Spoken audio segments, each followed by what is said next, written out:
Всем привет! Вы на канале Team Spirit Mobile Legends. Сегодня мы созвонились с нашими ребятами на буткемпе, узнать, как у них дела, возьмем у них мини-интервью.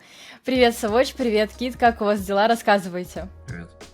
Привет, все хорошо? Все отлично. Почему решили выбрать Малайзию в этот раз как место своего буткемпа? Мы были в Индонезии, Филиппинах, и нам понравилась Малайзия на М6. Мы хотели сюда идти, чтобы посмотреть, как будет буткемп в Малайзии. А теперь мы попробовали, каждая страна из Southeast Asia. Получается, в следующий раз мы уже знаем, какая страна самая лучшая. Для меня это Филиппины, потому что там самый лучший ранг.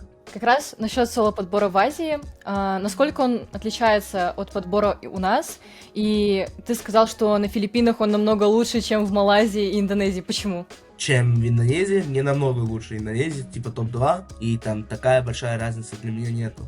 Но Филиппины для меня это самый сильный сервер на шоп, ranked, если хочешь рейтинг рейгать, а самые сильные соперники найти. Отличается в том, что люди умеют играть, просто лучше кнопки нажимают. Но в Малайзии я не чувствую такая большая разница, но в Индонезии и Филиппинах ты чувствуешь разницу. А есть ли у вас какой-то пинг между серверами, когда вы играете, или нет? В Индонезии у нас пинг нету. В Филиппинах есть 70-80. Если ты от Малайзии играешь, если ты Индонезию играешь, в Филиппинах будет меньше, где-то 60. Но в Азии все команды прокатятся на индонезийском сервере, потому что они встречаются в центре. Получается, все играют на Индонезии с этим пингом. Какие у вас ожидания от ЕВЦ в этом году? Как вам новый формат турнира с групповой стадией и Double Elimination вместо швейцарки? Я пока не особо представляю, какая там будет регулярка, и у нас пока нет жеребьевки, поэтому я не знаю, какие у нас ощущения. Ощущения нужно выигрывать, не занять топ-12, блин. Как раз насчет жеребьевки. Какие у вас есть предикты? Примерно, возможно, вы уже раскидывали какой-то план. И есть ли у вас именно принципиальные соперники, с которыми хотели бы встретиться? Я с Сергеем хочу встретиться с Team Liquid Philippines. Да может быть и потом, не надо сразу на групповой. Может быть и на плей-оффе. Мы точно видим из группы, я считаю. А какой результат будет на плей-оффе, это просто зависит от сетка наша. Если мы в первом раунде будем встретиться против Team Liquid PH, там будет жесткая заруба, и посмотрим, кто выиграет. Повлияло ли отсутствие брейс-системы на пике? Потому что раньше у нас в регионе у вас каждый турнир был с брейс-системой, а теперь... Особо не повлияло, потому что отличие только в том, что в Брейве нельзя пикать персов next time, а у нас можно. Соответственно, нам немного легче, потому что нету никаких запретов, драфтишь вообще как хочешь. Соответственно, особо никак не повлияло, наверное, просто чуть легче было первое время, но потом через пару дней ты уже как будто бы и не чувствуешь, что было по-другому. Если бы тут тоже был Брейв, тоже был бы full kill, потому что один раз перса пикнул, и надо обязательно выигрывать на этом персе, иначе все печально будет. Как вы думаете, будет ли Цзитянь некой имбой турнира?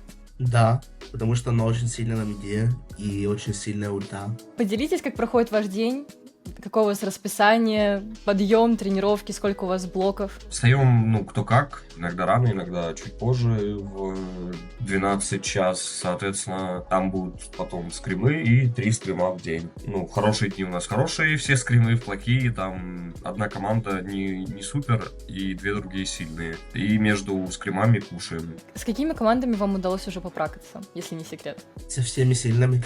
Все, которые я знаю. Мы со всеми пракаемся, даже с командой от МДЛ уже попракались. Чем занимаетесь в свободное время? Как проводите свой досуг? Инстаграм Рил смотрю.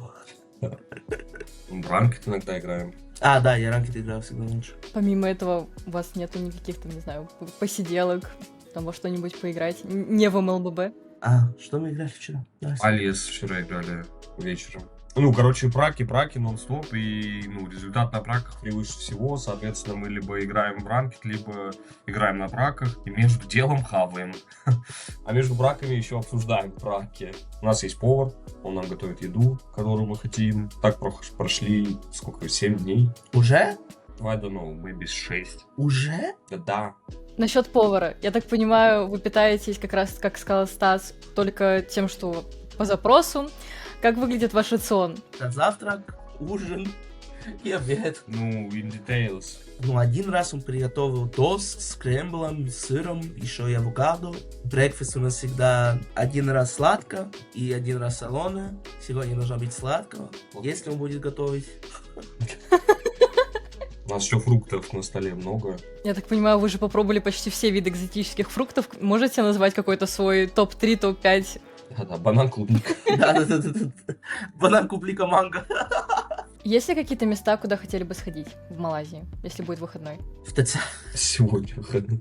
Я хочу в ТЦ идти, потому что мне очень нравится ТЦ, ну, в Азии, типа в Филиппинах, Индонезия. Ну, the malls are very different compared to European malls. Мне это нравится. И еще и вот это место, может быть, где есть вот эти 2 башни в Малайзии. Но это не обязательно должно быть сегодня, это может быть через 5 лет. Такой вопрос. Что думаете по поводу решафов в регионе? Следите ли вы за тем, что происходит? Как это повлияет на грядущие турниры? Да-да-да. Да, конечно. Каждый день новости смотрим. Каждый день в Телеграме сидим, просто ждем, какие решафли там будут. Ну да, кстати, это наш досуг еще там. Добавьте, что мы смотрим новости по нашей такие. Да-да-да. Читаем вот эти посты. Буквально через пару дней уже стартует Wildcard. Поговорим насчет ситуации с ВП. Как вы думаете, есть ли у них шансы с другим лесником выйти в мейн-стадию? Я бы сказал, что другой лесник в моментах лучше, чем Заур. Потому что я этого лесника знаю, видел, как он играет. Я думаю, что они 100% выйдут. Тяжело не выйти из вайлдкарда. С такой состав. Хороший результат показывает. Наше интервью подходит к своему логическому завершению. Мы следим за вами, несмотря на такое большое расстояние, другой часовой пояс. Поэтому передаю слово для фанатов. Спасибо большое, что досмотрели этот видеоматериал. Спасибо большое, что болеете за Team Spirit. И совсем скоро увидимся на Риад.